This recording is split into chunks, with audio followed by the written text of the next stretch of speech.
Sarla Mudgal and others versus Union of India 1995। आज से 28 साल पहले सुप्रीम कोर्ट में लड़ा गया ये केस कुछ इस प्रकार है कि ये दो पति पत्नी थे, जितेंद्र माथुर और मीना माथुर। इन दोनों की ही शादी को करीबन 10 साल हो चुके थे और इनके 3 बच्चे भी थे। शादी के 10 साल बाद जितेंद्र माथुर को एक सुनीता नरूला नाम की औरत से प्यार हो जाता है। अब दिक्कत यह है कि हिंदुओं में 2 शादियां इलीगल हैं, तो ऐसे केस में जितेंद्र माथुर ने इस्लाम कबूल कर लिया और सुनीता नरूला भी धर्म परिवर्तन करके फातिमा बन गई। अब इन दोनों का कोई कुछ नहीं बिगाड़ सकता था, क्योंकि मुस्लिम्स में तो एक साथ 4 शादियां अलाउड हैं। ये 2 साल फातिमा के साथ रहे, इनका एक बच्चा भी हुआ, लेकिन 2 साल बाद अचानक इन्हें एहसास होता है कि मैं तो अपनी पहले वाली जिंदगी में ही ठीक था। फिर इन महाशय ने अपने आप को हिंदू में कन्वर्ट कर लिया और फातिमा को छोड़कर वापस अपनी पिछली बीवी मीना माथुर के पास चले गए।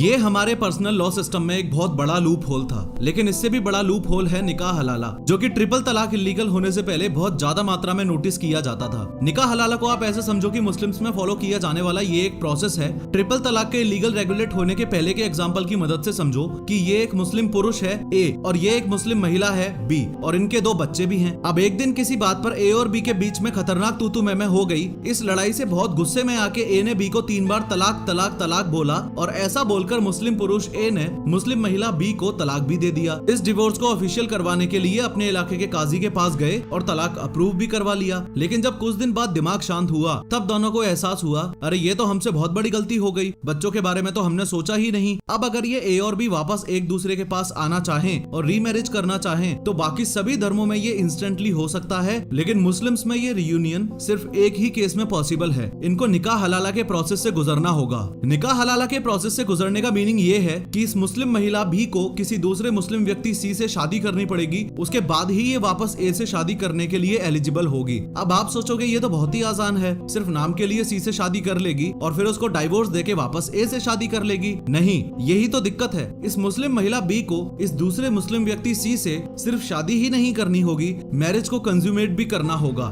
यानी बी और सी को पति पत्नी की तरह रहना होगा, इनके बीच फिजिकल रिलेशंस होने चाहिए, उसके बाद ही ये ए से शादी करने के लिए एलिजिबल होगी। यहाँ आपको ये तो पता चल गया कि इस मुस्लिम महिला बी की फंडामेंटल राइट टू फ्रीडम की धज्जियां उड़ी पड़ी हैं, लेकिन आपको ये नहीं पता कि 16 अगस्त 2017 को पब्लिश्ड रिपोर्ट में इंडिया टुडे ने जो एक सर्वे किया था, उसमें बताया था कि इस निकाह हलाला के रिवाज की आड़ में देश में दबा के स्कैम चल रहा है। शादी बचाने के नाम पर मौलवीज वन नाइट स्टैंड के लिए रुपए ले रहे हैं। अलग अलग केसेस में 20,000 से 1.5 लाख रुपए तक लिए जाते हैं। और जब पूछा जाए कि निकाह हलाला के पीछे लॉजिक क्या है, तो इनका आंसर है ये जब तक कि इस पहले शोहर के अलावा किसी और मर्द से निकाह ना कर ले, तो ये हलाला का हुक्म तो अल्लाह की तरफ से है।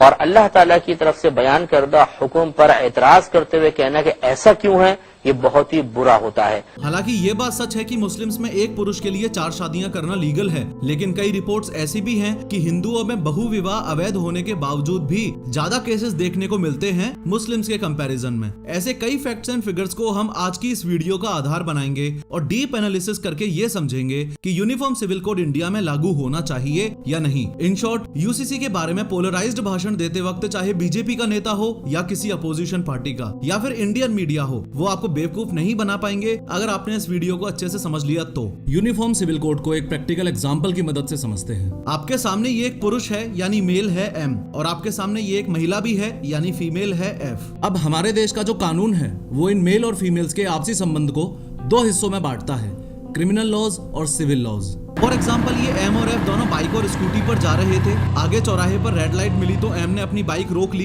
एफ का ध्यान कहीं और था। जब उसे पता चला रेड लाइट है, तो हड़बड़ाहट में स्कूटी रोकने के चक्कर में उसने हमेशा की तरह पैरों का इस्तेमाल किया। स्कूटी रुकी नहीं और बाइक में ठुक गई। ये एम पागल और गुस्सैल किस्म का आदमी था और अपनी बाइक से बहुत प्यार करता था। इसको हद से ज्यादा गुस्सा आया। इसने साइड में पड़ी हुई ईंट उठाई, एफ को जोर से मारी और एफ की मृत्यु हो गई। एम और एफ का ये इंटरेक्शन एक क्रिमिनल केस का मामला है और हमारे देश में क्रिमिनल केस पहले से ही यूनिफॉर्म है। इसका मतलब ये हुआ कि चाहे ये एम और एफ हिंदू हो या मुस्लिम हो या क्रिश्चियंस हो या पारसी हो, कोर्ट में ये ईंट मारने वाला केस एक नजर से और समान भाव से लड़ा जाएगा, या यूं कह लो कि the code of criminal procedure यानी सीआरपीसी के तहत लड़ा जाएगा। और एम को जो सजा होगी वो आईपीसी यानी इंडियन पीनल कोड के अकॉर्डिंग होगी। लेकिन वहीं दूसरी तरफ अगर एम और एफ की शादी होनी है और एम और एफ अगर हिंदू होते तो शादियों के नियम अलग हैं, मुस्लिम होते तो शादियों के नियम अलग हैं, क्रिश्चियंस में अलग हैं, ज्यूज में अलग हैं, एक्सेट्रा एक्सेट्रा। एक्सेट्रा। लेकिन भारत में डाइवर्सिटी इतनी ज्यादा है कि अगर सिर्फ हिंदूज में भी देखा जाए तो भी अलग अलग नियम है। जैसे नॉर्थ इंडिया में सपिंड विवाह की मान्यता है,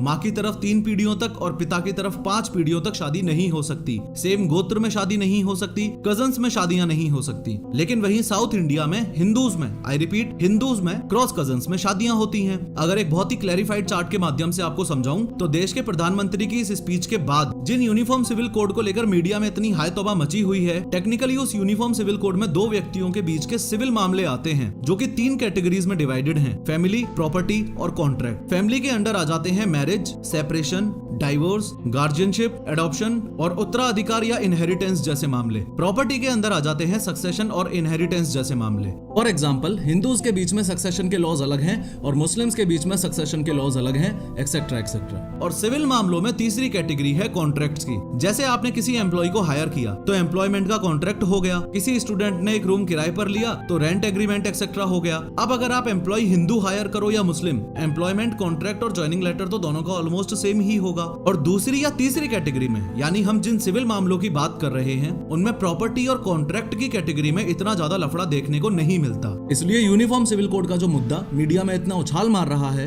वो मेनली तो फैमिली लॉ से ही रिलेटेड है। होपफुली आपको यह समझ आ गया है कि यूनिफॉर्म सिविल कोड में यूनिफॉर्म का मीनिंग है समान, हर किसी के लिए सेम। सिविल का मीनिंग मैंने आपको बता ही दिया कि लोगों के बीच के ऐसे मसले जो क्रिमिनल नहीं हैं या सिविल मसले हैं, मेनली फैमिली के मसले हैं। और कोड का मीनिंग है कॉम्बिनेशन ऑफ लॉज। ये यूसीसी मीडिया में इतना उछाल इसलिए भी मार रहा है क्योंकि बीजेपी के मैनिफेस्टो का बहुत ही इंपॉर्टेंट और मोस्ट कॉम्प्लिकेटेड हिस्सा भी था। आपके सामने बीजेपी का ये जो 2019 का मैनिफेस्टो रखा है, इसमें ध्यान से देखो टू डू लिस्ट में कौन सी 3 मेजर चीजें हैं। 370 हटाएंगे, हो गया, टिक लगा दो। मंदिर वहीं बनाएंगे, हो गया, टिक लगा दो। और यूसीसी लागू करवाएंगे, ये नहीं हुआ। ये अब बीजेपी का नेक्स्ट मेजर फोकस है। अब बात 14 जून 2023 की है। इस नेक्स्ट मेजर फोकस के चलते ही 22nd law commission of India ने रिलीजियस ऑर्गेनाइजेशंस और पब्लिक के लिए एक नोटिस जारी किया और उसमें पूछा कि क्या भारत में यूनिफॉर्म सिविल कोड जारी होना चाहिए। कृपया आपने अपने व्यूज अगले 30 दिनों में सबमिट करें। और इसमें 11 जुलाई 2023 तक ही लॉ कमीशन के पास टोटल 46 लाख रिप्लाईज आ चुके हैं। लेकिन सोचने वाली बात तो ये भी है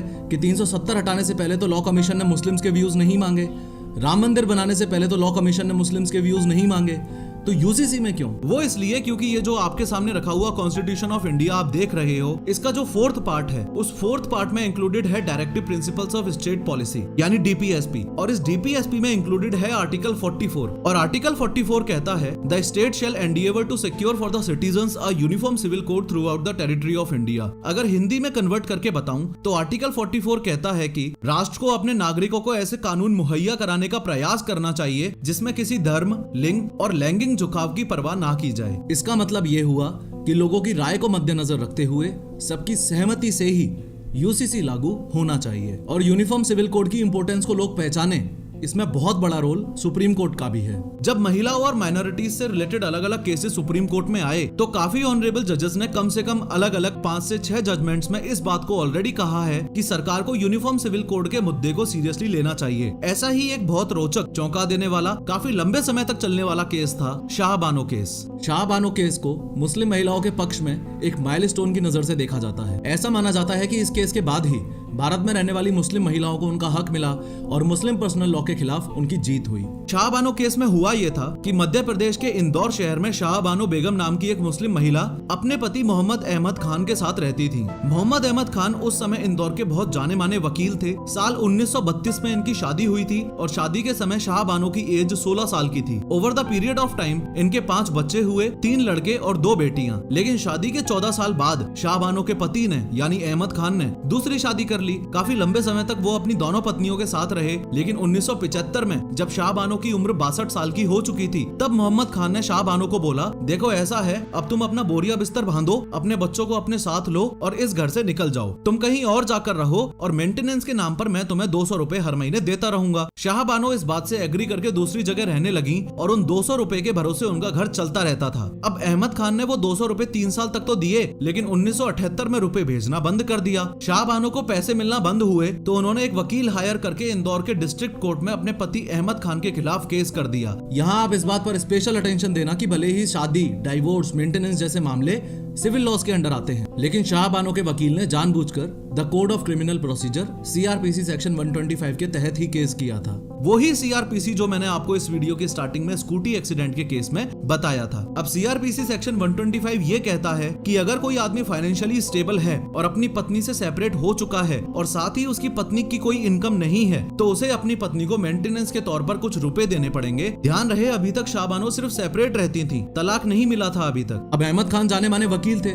जैसे ही उन्हें पता चला कि शाहबानो ने सेक्शन 125 सीआरपीसी के तहत केस किया है, तो उन्होंने तलाक तलाक तलाक बोलकर शाहबानो को तुरंत ट्रिपल तलाक दे दिया। ट्रिपल तलाक देने के बाद अहमद खान ने जज साहब को बोला कि देखो जज साहब, मैं हूँ एक मुस्लिम और मुस्लिम होने के नाते मुझ पर और भारत के सभी मुसलमानों पर शादी और तलाक के मामलों में मुस्लिम पर्सनल लॉ शरीयत एप्लीकेशन एक्ट 1937 लागू होता है और हमारे शरीयत कानून में ये साफ साफ लिखा हुआ है कि कोई भी मुस्लिम पुरुष अपनी बीवी को तलाक देने के बाद सिर्फ इद्दत की अवधि तक ही मेंटेनेंस देगा। इद्दत का मीनिंग होता है कि डाइवोर्स होने के 3 महीनों बाद तक ही। अब जज साहब ने सोचा कि बात तो अहमद खान की भी सही है और बात तो शाहबानो की भी सही है। चूंकि माइनॉरिटी के फंडामेंटल राइट्स को ज्यादा प्रायोरिटी दी जानी चाहिए, इसलिए काफी विचार विमर्श के बाद जज साहब ने सीआरपीसी सेक्शन 125 के साथ जाने का निर्णय लिया और शाहबानो के पक्ष में फैसला सुनाया। जज साहब ने यह फैसला सुनाया कि अहमद खान अपनी पत्नी शाहबानो को 25 रुपए पर मंथ के हिसाब से मेंटेनेंस देता रहेगा, देता रहेगा, देता रहेगा। अहमद खान इस फैसले से अनसेटिस्फाई होकर high court of Madhya Pradesh में चले गए और वहां जाकर केस कर दिया। ये मुद्दा धीरे धीरे सिर्फ अहमद खान का नहीं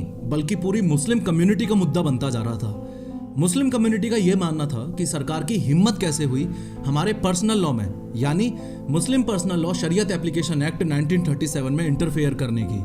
ये इंटरफेयर करने वाली बात को फंडामेंटल लेवल पर आप कुछ यूं समझ सकते हो कि इस्लाम में ये मान्यता है कि शरीयत मुस्लिम्स का एक डिवाइन लॉ है, यानी ईश्वर ने इस लॉ को बनाया है। मान्यता ये है कि रमजान के दौरान मोहम्मद पैगंबर को दिव्य ज्ञान प्राप्त हुआ और उसके बाद 23 साल जितने लंबे समय में जाकर कुरान को पूरा लिखा गया। जैसे हिंदूज वैदिक परंपराओं को मानते हैं, वैसे मुस्लिम्स शरीयत लॉ के हिसाब से ही अपना काम करते हैं। अपने स्क्रीन पर आप जो चार्ट देख रहे हो, ये बताता है कि पॉपुलेशन वाइज दुनिया में सबसे ज्यादा क्रिश्चियंस हैं, दूसरे नंबर पर मुस्लिम्स हैं। तो ये शरीयत या मुस्लिम्स का डिवाइन लॉ जो पार्शियली कुरान पर भी बेस्ड है, वो पूरे ही विश्व के मुस्लिम्स के लिए मान्यता रखता है, एक या दूसरे रूप में। इन सारी बातों के चलते मुस्लिम पर्सनल लॉ शरीयत एप्लीकेशन एक्ट 1937 को आधार बनाते हुए शाहबानो के पति अहमद खान ने मध्य प्रदेश हाई कोर्ट में केस कर दिया। हाई कोर्ट ने दोनों पक्षों की ध्यान से बात सुनी और एक बार फिर से फैसला सीआरपीसी सेक्शन 125 के तहत शाहबानो के पक्ष में दिया। लेकिन अहमद खान को इस बार झटका ये लगा कि जो मेंटेनेंस का अमाउंट लोअर कोर्ट ने 25 रुपए तय किया था, वो मेंटेनेंस अमाउंट हाई कोर्ट ने बढ़ाकर 179 रुपए 20 पैसे कर दिया था। इन शॉर्ट जज साहब ने यह फैसला सुनाया कि अहमद खान अपनी वाइफ शाहबानो को 179 रुपए 20 पैसे के हिसाब से हर महीने मेंटेनेंस देता रहेगा, देता रहेगा, देता रहेगा। ये तो और दिक्कत वाली बात हो गई। तो फिर से मुस्लिम पर्सनल लॉ शरीयत एप्लीकेशन एक्ट 1937 को आधार बनाकर अहमद खान सुप्रीम कोर्ट चले गए। अब सुप्रीम कोर्ट ने जो फैसला दिया वो सुनने से पहले आप ये समझो कि सीआरपीसी सेक्शन 125 के तहत हारने के बाद भी अहमद खान हायर कोर्ट्स में बार बार क्यों और कैसे केस कर रहा है। अरे भाई, इतना पढ़ा लिखा वकील है, ये बात तो उसे भी पता है कि सीआरपीसी यानी the code of criminal procedure Bharat के सभी नागरिकों पर समान तरीके से लागू होता है, चाहे वो किसी भी धर्म का हो, किसी भी जाति का हो, किसी भी जेंडर का हो। और अगर उसे ये बात पता है तो उसे इस बात का भी अंदाजा ऑलरेडी है कि वो सीआरपीसी के तहत हारता जाएगा, लेकिन फिर भी वो मुस्लिम पर्सनल लॉ शरीयत एप्लीकेशन एक्ट 1937 को आधार बनाकर इसलिए सुप्रीम कोर्ट ऑफ इंडिया में पहुंचा क्योंकि भारत का संविधान भारत में रहने वाले हर नागरिक को आर्टिकल 25 और आर्टिकल 26 भी देता है। कॉन्स्टिट्यूशन ऑफ इंडिया में मौजूद article 25 freedom of conscience and free profession, practice and propagation of religion देता है। इसका एक छोटा सा मतलब यह है कि जिसको जो धर्म मानना है मानो, जिसको कोई धर्म नहीं मानना मत मानो, नास्तिक रहो, ये भी लीगल है। और article 26 freedom to manage religious affairs देता है, यानी अपने अपने धर्मों के रिलीजियस अफेयर्स को मैनेज करने की परमिशन देता है। तो इस आर्टिकल 25 और आर्टिकल 26 को मद्देनजर रखते हुए और शरीयत लॉ को आधार बनाकर अहमद साहब ने साल 1981 में सुप्रीम कोर्ट के 5 जजेस की बेंच को यानी कॉन्स्टिट्यूशन बेंच को बोला कि मेरे धर्म के खिलाफ या मेरे शरीयत लॉ के खिलाफ ऐसे ऐसे हाई कोर्ट ने गलत फैसला सुना दिया है, आप मुझे न्याय दीजिए। 4 साल बाद 1985 में सुप्रीम कोर्ट ने भी ये फैसला सुनाया कि हाई कोर्ट का जो फैसला था वो सही था, तुमको 179 रुपए 20 पैसे शाहबानो को हर महीने देने ही पड़ेंगे थे, उसके अलावा शाहबानों से तुमने जो बार बार कोर्ट के चक्कर कटवाए, उस चीज के लिए तुम्हें 10,000 रुपए शाहबानों को अलग से वन टाइम पेमेंट भी करना पड़ेगा। ये फैसला आते ही मुस्लिम कम्युनिटी में खतरनाक हलचल मच गई और इस समय पब्लिक एंट्री हुई AIMPLB की, यानी all India Muslim personal law board की। ये all India Muslim personal law board एक तरीके से मुस्लिम कम्युनिटी का लीडर है। मुस्लिम कम्युनिटी में जो भी रीति रिवाज अपनाए जाते हैं वो सारे के सारे ये AIMPLB ही तय करता है। एक तरीके से भारत में मुसलमानों का कर्ता धर्ता ये AIMPLB ही है। ये AIMPLB वो ही है जो आजकल न्यूज में छाया हुआ है और secretary of the law commission of India को जो 46 लाख रिप्लाई मिले हैं उसमें से एक रिप्लाई इसका भी है, जिसमें इस बोर्ड ने साफ साफ बोला है कि UCC इस देश में लागू नहीं होना चाहिए। खैर, सुप्रीम कोर्ट ऑफ इंडिया ने जैसे ही शाहबानों के पक्ष में फैसला सुनाया, वैसे ही AIMPLB ने उस समय की सरकार पर दबाव बनाना शुरू कर दिया और सुप्रीम कोर्ट ने जो फैसला सुनाया था वो फैसला ही पलटवा दिया।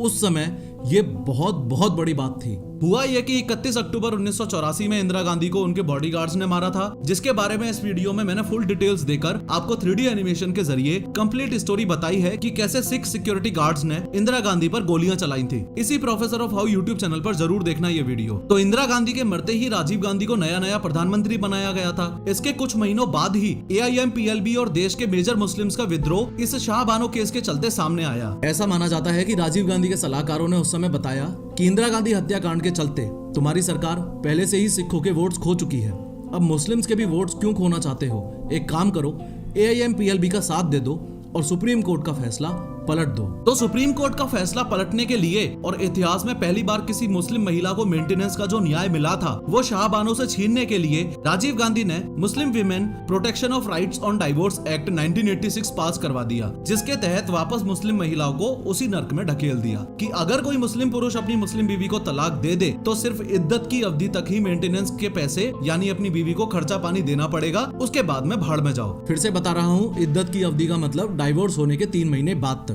या फिर अगर कोई लेडी प्रेग्नेंट है तो बच्चा पैदा होने तक। लेकिन Muslim women protection of rights on divorce act 1986 को पास करवाते वक्त राजीव गांधी ने एक छोटा सा लूप होल छोड़ दिया था। Muslim women protection of rights on divorce act 1986 में ये बोला था कि मुस्लिम विमेन को फेयर एंड रीजनेबल अमाउंट देना पड़ेगा। इस फेयर एंड रीजनेबल अमाउंट वाली बात का फायदा कई साल बाद 2021 में डैनियल लतीफी ने उठाया। डैनियल लतीफी वो ही व्यक्ति हैं जो शाहबानो केस में शाहबानो के वकील थे। तो 28 सितंबर 2001 को सुप्रीम कोर्ट ने फैसला सुनाते वक्त इस फेयर एंड रीजनेबल अमाउंट की कुछ इस तरीके से व्याख्या की कि डाइवोर्स के बाद मुस्लिम महिला को जो दिया जाने वाला अमाउंट है वो उसके स्टैंडर्ड ऑफ लिविंग और गरिमापूर्ण जीवन को ध्यान में रखते हुए दिया जाएगा।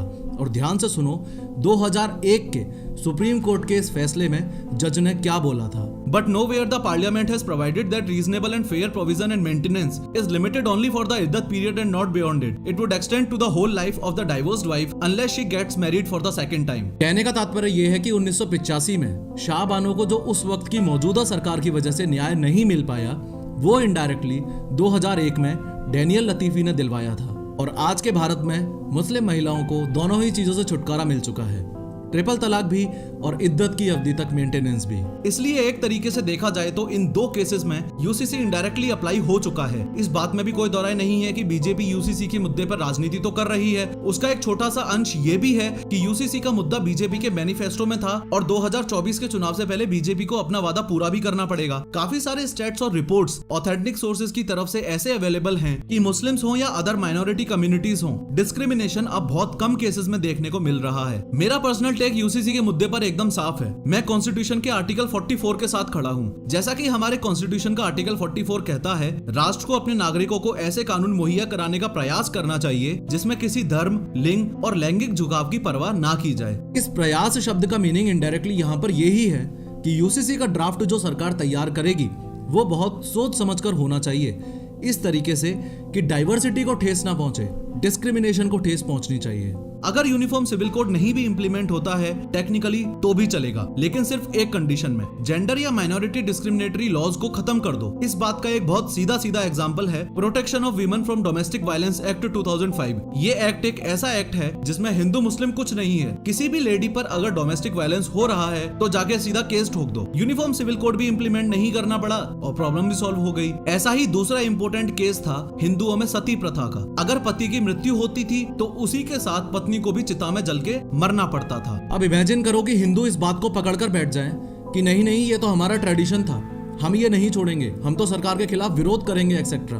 तो हुई ना बेवकूफी वाली बात। ऐसे ही यूनिफॉर्म सिविल कोड के थ्रू आए या मुस्लिम्स के नियमों में अलग से बदलाव करके लाया जाए, लेकिन पॉलीगैमी यानी कि बहुविवाह की प्रथा मुस्लिम्स में या किसी और कम्युनिटी में, यानी एक आदमी को जो 4 शादियां करने का अधिकार है, वो खत्म होना चाहिए। क्योंकि कॉमन सेंस की बात है कि सबसे लेटेस्ट वाली को तो फुल प्रेफरेंस मिलती है और पुरानी वालियों के फंडामेंटल राइट्स की धज्जियां उड़ जाती हैं। चाहे कोई भी समाज हो, ये बहुविवाह की प्रथा एक समय पर इसलिए आई थी ताकि सेक्स रेशियो मेंटेन किया जा सके। फॉर एग्जाम्पल, पुराने जमाने में अगर किसी कम्युनिटी में 1000 महिलाएं हैं और 1000 पुरुष हैं, तो जब युद्ध होता था तो सारे के सारे पुरुष ही युद्ध में जाया करते थे। ऑब्वियस है, अब उन 1000 में से अगर 400 मर गए और 600 बच गए, तो 1000 महिलाओं पर सिर्फ 600 पुरुष बचे ना, सेक्स रेशियो की ऐसी तैसी हो गई ना, तो ऐसे केस में बाकी महिलाओं के साथ अन्याय ना हो, बाकी महिलाएं कुंवारी ना रह जाएं, इसलिए बहुविवाह की प्रथा थी। लेकिन अब कहां बार बार युद्ध हो रहे हैं, तो उस बहुविवाह की प्रथा को 21वीं सदी तक खींचकर लाने में पर्सनली एटलीस्ट मुझे तो कोई लॉजिक नहीं दिख रहा। और अगर ऐसा है तो सारे हिंदू भी बोलने लग जाएंगे। हमारे प्रभु श्री राम के पिता राजा दशरथ की तो 3 पत्नियां थीं, हमारी भी 3-3 पत्नियां होनी चाहिए। हम भी सरकार के खिलाफ विरोध करेंगे, ऐसा नहीं होता भैया। समय के साथ सोच बदलना बहुत ज्यादा जरूरी है। खैर, इस वीडियो पर क्लिक करके 3D एनिमेशन की मदद से ध्यान से समझो कि 1984 में भोपाल गैस कांड कैसे हुआ था।